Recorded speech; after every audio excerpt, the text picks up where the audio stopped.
Welcome to the Slow Living Collective podcast. I'm Amy, wife, mother of two and devoted homemaker. Join me on this journey as we explore the beauty of slow and simple living, where life unfolds at its own unhurried pace.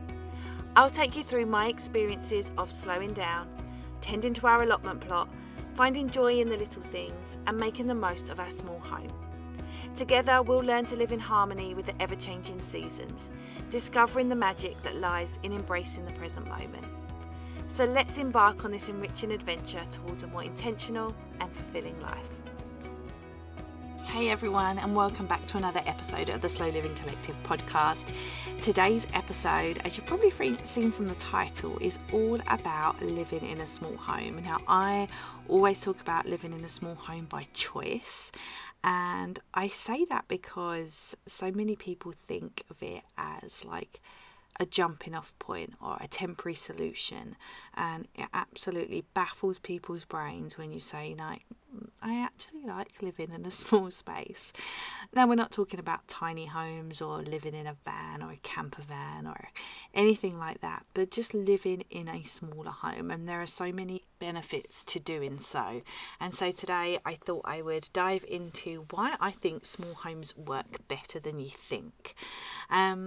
Obviously, there are advantages and disadvantages, there are practicalities, but there is such a unique charm, and I find it super, like inspiring actually, living in a smaller space. Now, there are many reasons why we live in a smaller space, and I would say that it wasn't always the intention that we would remain in a smaller space, but actually over time it has made so much more sense. We have lived in our home for 8 years now, coming up 8.5 years, and we love it. It's been one of these things that actually, because of external factors, that infamous cladding saga that I promise you that I will tell you about one day, it has been complicated and difficult, and there's been times where I'm like, that's it, I'm out of here, I'm moving. But when I come back to it, when I think about the root of it all, I really love our home. And I know now that things are sort of sorted in the external wall cladding department almost, that I could live here for I don't know how long. I could be happy here in the long term. And I've always felt that way. It's difficult when you're going through something particularly difficult, and it's something particularly difficult surrounding your home, to not be like, that's it, I'm selling and moving and forgetting this whole sorry affair.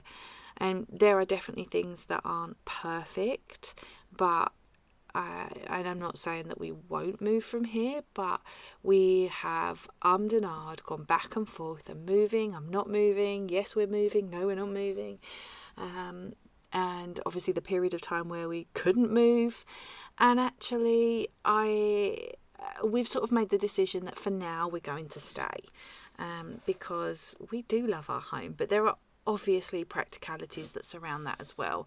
We live in a very expensive part of the country, astronomical in fact, not the most expensive place to live, but pretty high up there. And as people who don't really want to increase mortgage debt, we are very keen to figure out how to make it best work for ourselves. We live in a society where it's always the next biggest, better thing. People can't wait to tell you how big their car is, how big their garden is, how big their new house is. And often I'm just like, I love my little house. Like, I absolutely love it. To be honest, based on the area we live in, you know, we're probably spending the same amount of money as some people are on, like, detached homes, but that is what it is. Globally, we are the product of the place we were born, and whether that's good, bad, or terrible, in fact. And in so many ways, we are incredibly lucky if The cost of purchasing a bigger home is the only thing we have to worry about, then I would say we're doing okay. So yeah, I wanted to talk about my love for my small home, why there's nothing wrong with embracing living on a smaller scale, why your small home doesn't have to be your starter home and can actually be your forever home should you wish it to be, and some ways that you can really embrace a smaller space, because just because you live in a smaller space doesn't mean you can't live as absolutely large as possible. You just have to be think a different way, I guess. So let's dive into it. Let's dive into why living small is absolutely amazing. Are you ready to slow down and embrace simplicity even in the midst of life's imperfections? I've got just the thing for you. Discover my free guide, Imperfect Slow Living, designed to help you find peace and simplicity in your everyday life, no matter what it looks like. Slow down and breathe, unwind and rediscover calm no matter how hectic life gets. Simplify your life one step at a time with practical tips. You don't have to be perfect to enjoy the beauty of slow living. It's time to make a change. Visit theslowlivingcollective.com/slowliving to download your free guide today. Start your journey towards a more deliberate and intentional life. Slow living isn't about perfection. It's about finding peace in the imperfections of life. Download your guide and embrace a simpler, slower and more meaningful life. That's theslowlivingcollective.com/slowliving. I think actually one of the things I love about living small is that it just encompasses everything that makes me feel good. It's very simple, it's not showy, it's minimal, it's thoughtful, and it's almost like, and this sounds terrible to say and I don't mean it personally, but when I see people like move into a bigger house, or like, I don't know, it just feels too showy to me, and it's ridiculous because it's obviously personal preference, but I really appreciate on a personal level the smallness and the simplicity of my home. And so it's not personal about, obviously, like, people will make their own choices about moving to a bigger home, and it's nothing to do with that, but it's more a reflection. And I think that makes a really important point. Like, sometimes when we have feelings about things, or I would say frequently when we have feelings about things, when we see other people doing things, it is always a reflection of our own feelings and rarely anything to do with them. And so when I feel like, that feels showy or that feels too much, it's a reflection as that would be too much for me. That would be not simple enough for me, or not small enough for me, or it doesn't align with the way I feel about things. It's nothing personal against anybody that wants to obviously level up where they live. Like, you work hard, you do what you want to do for you, yourself and your family. But it's that reflection, and it's always worth thinking about, like, is the way I react to something the product of the way I'm feeling about it? Now, people will always jump to, oh, you're just jealous. And I don't necessarily think that is always the case in these situations, because let's say I see my friend Mrs. X buying a bigger house, and she's bought a bigger house, and it's maybe got 4 bedrooms, and it's got, I don't know, like a big kitchen and massive living space and a big garden, and those things are lovely. I would never deny that. And when I feel like that, like, that's not for me, that's not because I'm jealous of that, because I could move, but I'm choosing now not to move. For a long time I couldn't move, and there are like bigger things at play. So it's not always about jealousy. Jealousy isn't like the go-to emotion. Sometimes you feel an emotion or feel a way like I don't like that for whatever reason, it doesn't have to be jealousy. It's not jealousy that Mrs. X is buying a bigger house. It's actually running through the ideas of like, what is the reason I don't like it? Well, like, a large kitchen is nice, but actually my kitchen is a fine size. I've extended my kitchen, and it's actually a pretty good size. Just as a reflective point here, when we were looking at houses, there wasn't a house that we would buy that had a kitchen bigger than ours, or even the same size as ours. A lot of the kitchens were very, very small.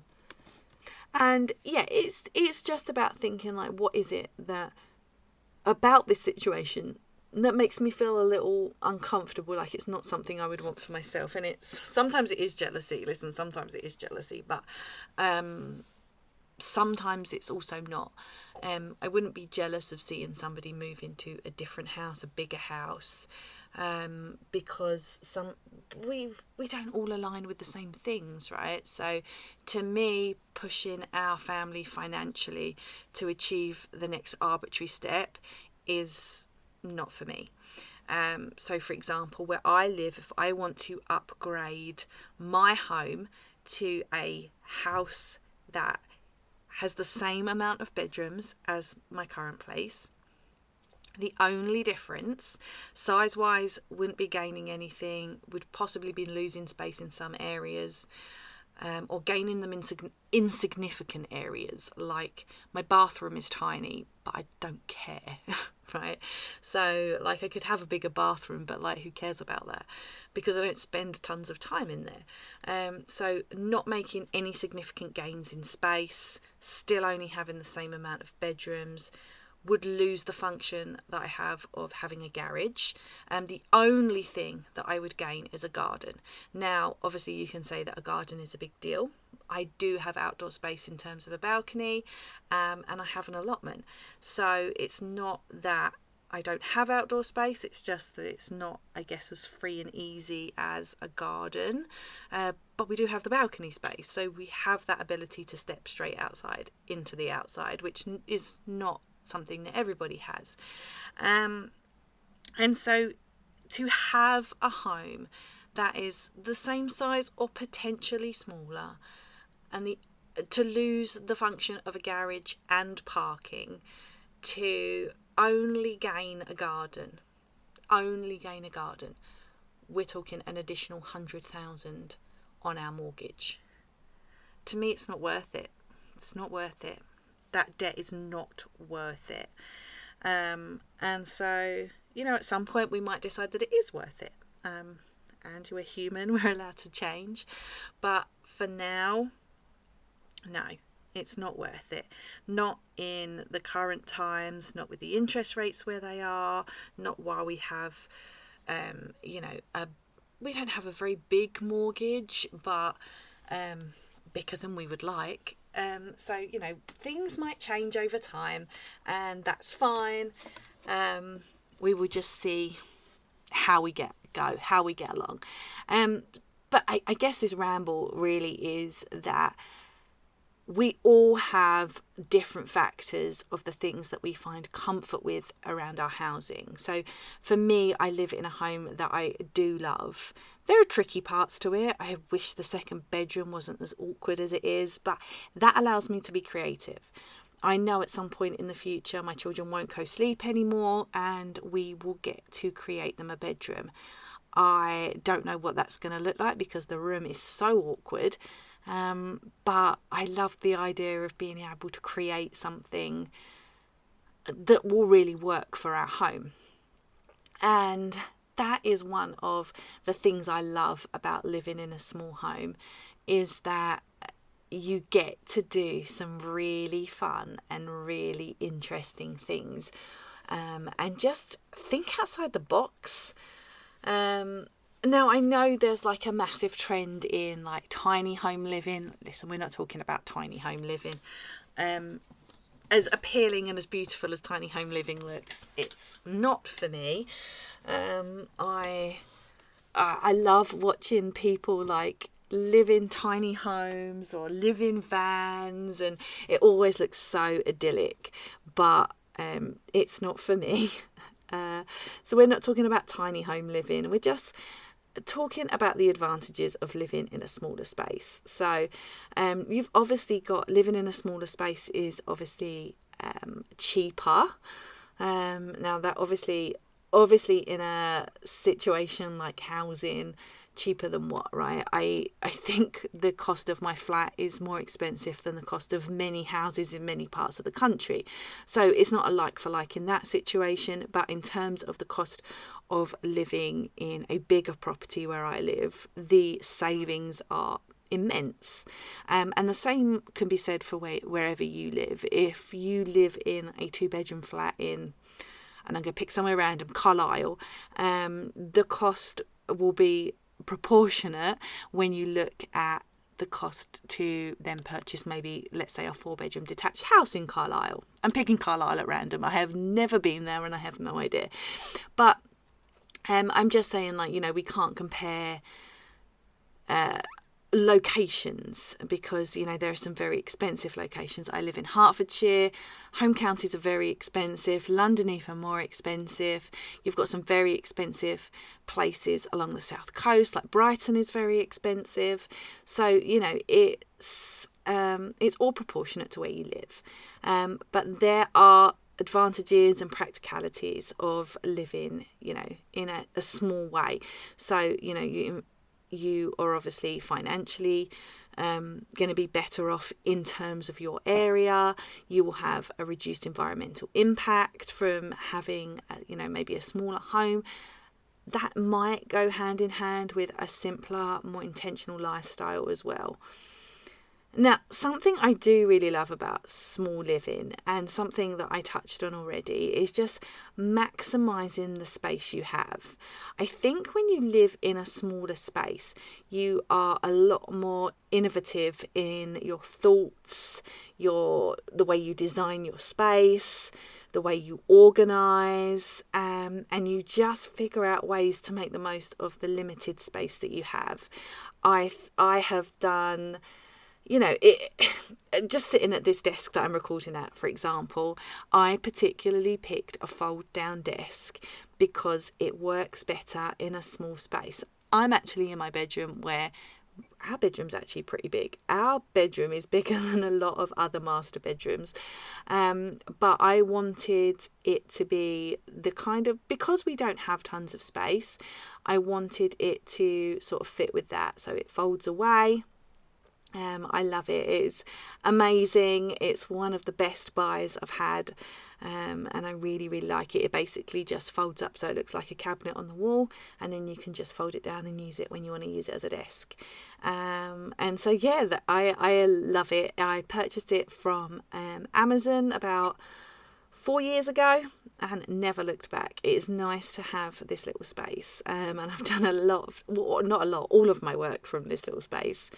But that's the benefit of living small. You are creative. You create multifunctional furniture. You create creative storage solutions, and you are able to discover, you know, how your small home can really be created to the max. So it's efficient, but also looks beautiful as well. Because I don't know about you, maybe you're different, but the aesthetics of my home are really important to me. It's important, like, I don't live in a show home. Please don't ever show up at my door because I'm not ready for you. But the aesthetics of my home are really important to my own well-being. I really appreciate the aesthetics of how something looks. If I walk into a room and it's cluttered, it immediately makes me feel like, but yeah, so, you know, the aesthetics of my home are really important to me, and I think it's really important to have a home that looks good and feels good to you. Like, screw everyone else, but as long as it makes you feel good, this is your personal space, and I think that's what's really important. And so I think something that really helps in a small home is being a little bit minimal. And I don't mean minimal in terms of, you know, not owning anything or only owning like 2 plates and a cup or anything like that, but it's being minimal on your own terms, because in a small house you cannot clutter. I mean, you can, and it happens quickly. But so often I hear people say, like, oh, I could never live in a small home, like I've got too much stuff, or we have to move because we have too much stuff, we've outgrown our space. And in general, we all own too much. We've all got too much stuff. And I like to think of it as like, we don't have a problem with the amount of space we have a problem with the amount of stuff we have. And you can go back and listen to it. I did a great episode last year with Shannon from the Simple Living Co. And she is a professional organizer. And so she lives very minimally. She's been on a minimal journey for a while. And she helps her clients actually figure out like what works in their space and how to organize better, and she's amazing. So go check her out, and go check out that episode, because it was so insightful. And I think so often we think of minimalism as, not owning anything, but really it's more about just being intentional with the things we do own, and just letting go of things that we either don't need, don't use, don't work for us, and just being more intentional with our environments. Now, I wouldn't call myself minimal by any means, but I am more minimally minded than I used to be. I am thoughtful about the things I bring into my home. I am thoughtful about purchases that I make. I am really thoughtful about what exists in here, and anything that doesn't work, I figure out whether it can be donated, whether it can be sold, whether I can move it on in some way, or whether, if it's broken, then it needs to be binned. And I'm just a lot more thoughtful, and I think a lot of that comes from living in a smaller space. I don't want to clutter my home.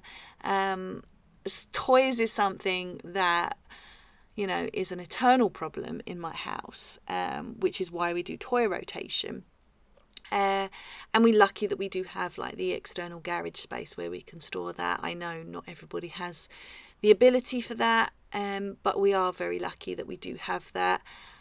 I feel like our home is probably the best it's ever been. We notice in terms of the children's play, they do so much better when they don't have tons out anyway. They have a lot of toys. They do have a lot of toys, but they don't use them all. And when there is a lot of them out, they just get overwhelmed and don't do anything. There is a vast difference between when they have less around them. Their play is much deeper and they will play more. When there is loads out, they just get overwhelmed, make a mess and don't do anything. So it's really interesting to see those sort of two states, because I think that can be applied to us as adults as well, because when we have a lot around us, it's very easy to get overwhelmed, and it's very easy to stuff out our homes and fill our cupboards and fill our wardrobes and fill our space. How much of an industry is there in storage solutions? It's mad, because actually, like, I'm not saying that we don't need any storage. Like, I definitely need toy storage for a start. Even with minimal toys, they still need a place to be stored. But what happens these days is so many people fill their homes with storage solutions so they can store stuff that they don't use. And it's just like, well, if we were all a little bit more mindful about what we consume and what we bring into our homes, and then be a bit more mindful about what we let go as well, then, we wouldn't have to use our homes as storage facilities. And that's something that I've been doing more over the past year, I would say. been more thoughtful about the things that I am storing. What are the reasons for storing it? Is it necessary? Some of it is, right? Not everything has a forever home all year round. I love seasonal, like wreaths and like decor stuff, right? I love decorating for the seasons. I love how we embrace seasons, we embrace seasonal living, and I have a few bits for each season, not just Christmas. We have like flowers in the spring, and we have like some pumpkins and stuff in the autumn. Summer is generally like so hot we don't move in this house, but I like that, but those things, they have to have a place to live the rest of the year. So I do have some storage, but I'm trying to be smarter about that. We have some inbuilt storage in our house, and so that does make it a little easier. My husband has a massive record collection that we used to listen to all the time before we had children, but not so much these days. But one day we'll get back to that. But until then, it needs to be stored, and it's a massive collection. So we've just got that stored away. So it is important to have space to store the things that are important to you. But I'm trying to move away from the idea that like houses are filled with storage solutions, and I would say ours now isn't. I would say it has been in the past.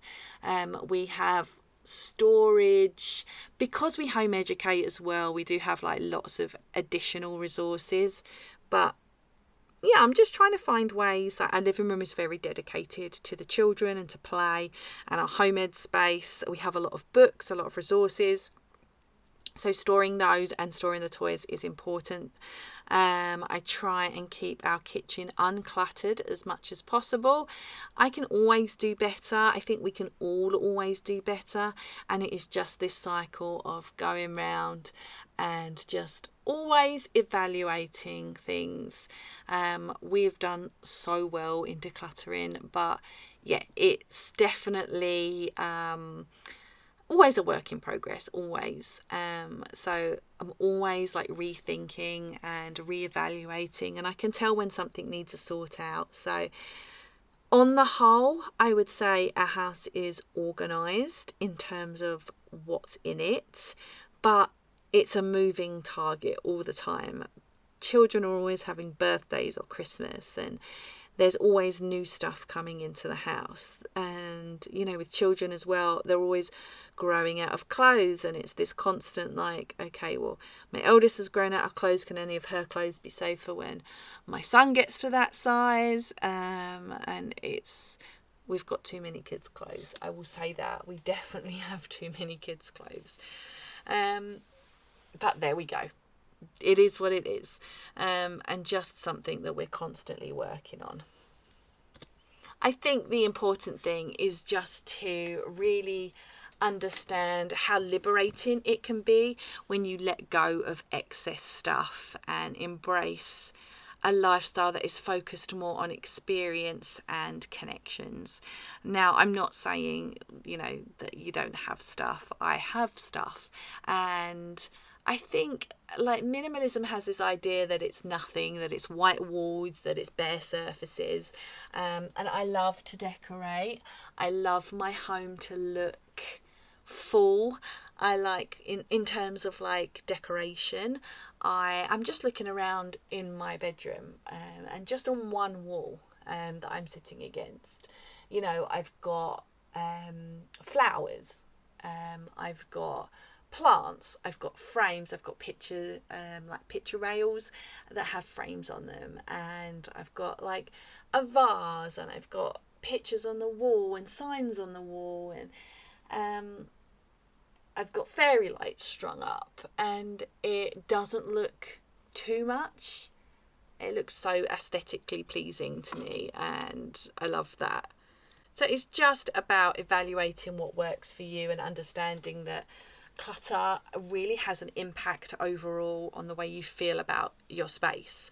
So I am always decluttering, and I don't mean like permanently, but I'm always reevaluating something, and it doesn't have to be like this all or nothing big declutter, but instead just a constant work in progress, and the understanding that maybe things are never finished, and that because life is this ever evolving ebb and flow, things coming in, things going out. I just like to reevaluate my space every now and again, just as much as I like changing things around or painting a wall. It's just something I like to do, and I know when that time comes, it's not constant, it's not permanent. I'm not every minute there's spare time I'm decluttering, but I might be like, oh, I'm actually going to sort out this drawer and chuck away things in this drawer that don't work. Or I might be like, actually, the airing cupboard is in a bit of a state, I think I'm going to sort that out, and that might lead to a bit of a declutter. So it's constant, as in it's always ongoing, but not like in every second. I'm not constantly decluttering. So I think as well there is this ability when you have a small home, and I'm not saying it doesn't happen in a larger home, I wouldn't know because I haven't got one, but I think when you have a small home, you are really thoughtful and clever in your layout choices, whether that's from aesthetically pleasing pieces or figuring out how small spaces can be functional and visually appealing, and just taking more time and thought into how you create something. And I've always been like that. I've always, when I lived back home with my mum, I've always been the kind of person that is like, let's try something different. Let's try this. Let's try that. I remember going to IKEA and buying some very plain wooden shelves and a very sort of decent sized rail that would like fit to a wall, and then painting the shelves and fitting the rail to the underside of the shelves and creating a shelf, obviously with a rail under it, that I could then use as like an open wardrobe. And so like I've been doing stuff like that. That was like when I was first came back from university in my early 20s, I think. So I've always been that kind of person. It's not like a when I got my own home kind of thing. I've always been creative with my space. And I think that's why living in a smaller space is much more pleasing to me than the idea of living in a larger space. Like, I think about sometimes, like, what if we moved, and what if we moved to a bigger space, and I don't feel good about the idea. Like, I don't know what it is. But yeah, I just love the fun that can be had from creating like really functional spaces and clever designs and just figuring it out in a small space. It's a lot of fun, and yeah, I do really enjoy the space that we have, except that second bedroom. So that is definitely a work in progress for me. I know I'm going to have so much fun though, figuring out the best way to create two beds in this very annoying sized bedroom. So I hope you enjoyed that episode of my ramblings about why I love small home living so much. I think there is a narrative around home size that is like small homes are just starter homes. I've had comments about like, oh, but you are going to move, aren't you, now you've got two children? And it's like, they have a home over their head. They have a nice home over their head. And they have a life that is, enjoyable for them. They have all the space and things that they need. So yeah, I think there's this narrative around that we should always be going for the next bigger, better thing, always upgrading. Actually, sometimes downgrading is just as important. So I hope that showed you that having a small home, it doesn't mean you're not behind on anything. You don't have to keep up with the Joneses. Like, the Joneses have got a massive mortgage, so don't keep up with them. Just do what works for you and what works best for your family, for your finances. And everybody is different.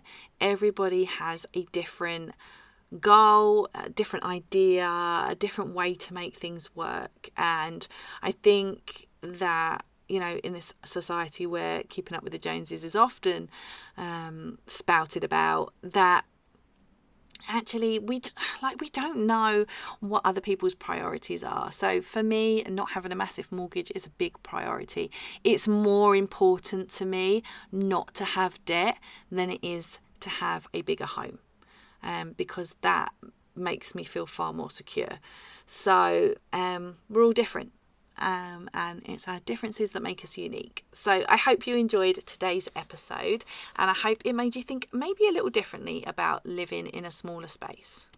I would love to know your thoughts, so please, if you listen on Spotify, you can answer the question box and let me know what you think about living in a smaller space and today's episode in general. You can always message me or follow me over on Instagram. You can find me there at The Slow Living Collective, and you can find the podcast Instagram at The Slow Living Collective Pod. You can check out the website, which has tons and tons of blog posts and free guides and resources. You can find that at theslowlivingcollective.com, and you can also join either my free or paid membership over on Substack. That is theslowlivingcollective.substack.com. I would love to see you in any of those places, and I would love to know what you think about small home living. So thank you so much for listening to today's episode, and I will catch you in the next one.